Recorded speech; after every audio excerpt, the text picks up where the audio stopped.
Donc, la ville de Mérignac a candidaté au concours pour pouvoir présenter une action de lutte contre la précarité énergétique.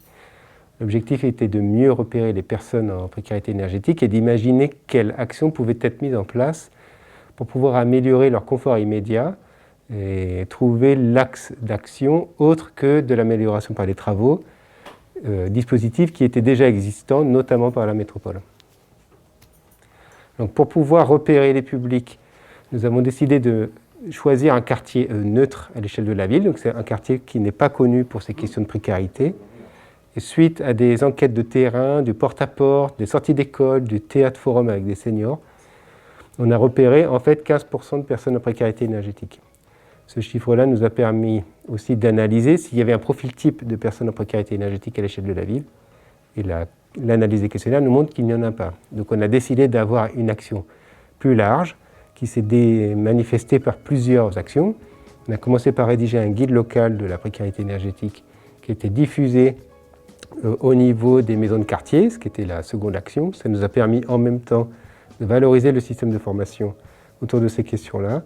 Et enfin, la troisième action, c'était la mise en place de visites à domicile pour que les personnes qui en éprouvent les besoins puissent accueillir chez elles des personnes pour avoir des conseils immédiats sur leur consommation d'énergie. La ville de Mérignac a mis en place un fonds d'aide complémentaire à ces visites qui peut être directement déclenché par le chargé de visite Mon Énergie Bordeaux Métropole.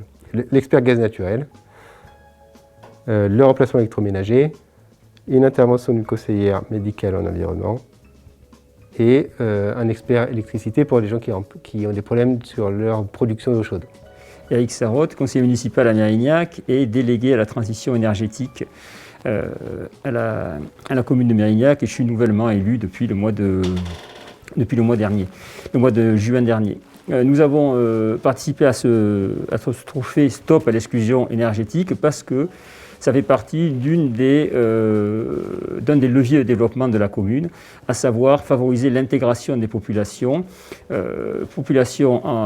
précaires, et on ne voulait pas que l'énergie devienne un facteur supplémentaire de marginalisation, de ségrégation. Et donc à partir de là, eh bien, nous avons mené à bien ce projet en partenariat avec le CREAC. Donc pour la troisième année, ce projet va être renouvelé. Nous allons essayer de l'intensifier de manière à favoriser l'auto-formation des futurs Mérignacais, de manière à réduire, ou en tout cas éviter que l'énergie ne devienne un problème encore plus important qu'il n'est.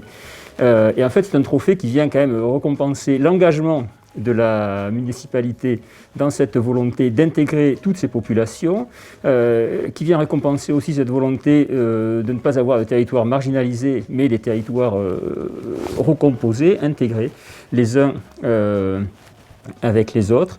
Le cas du quartier de la Glacière que nous avons pris comme exemple n'est pas un quartier périphérique comme on pourrait l'imaginer, mais un quartier central de la commune de Mérignac. Puis c'est un trophée qui vient aussi récompenser l'engagement de tous ceux qui se sont mobilisés autour de ce projet, c'est-à-dire à savoir tout le personnel technique, tous les partenaires associatifs, les partenaires métropolitains de la commune. D'une part, ça peut nous aider à faire connaître le dispositif mis en place auprès d'un plus grand nombre de Mérignacais. Ça peut nous aider aussi à favoriser des Mérignacais à demander le dispositif des mallettes énergétiques pour réaliser eux-mêmes leur auto-bilan de consommation. Et ça peut nous aider aussi à engager le futur projet d'auto-formation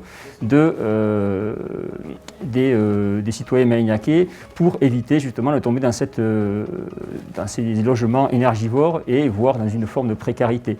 Donc ce trophée va devenir, je pense, un vecteur de communication auquel pourront se rattacher pas mal de candidats de la municipalité, enfin de la mairie de Mérignac, enfin de la commune de Mérignac, à engager des travaux de rénovation, de réhabilitation de leur logement.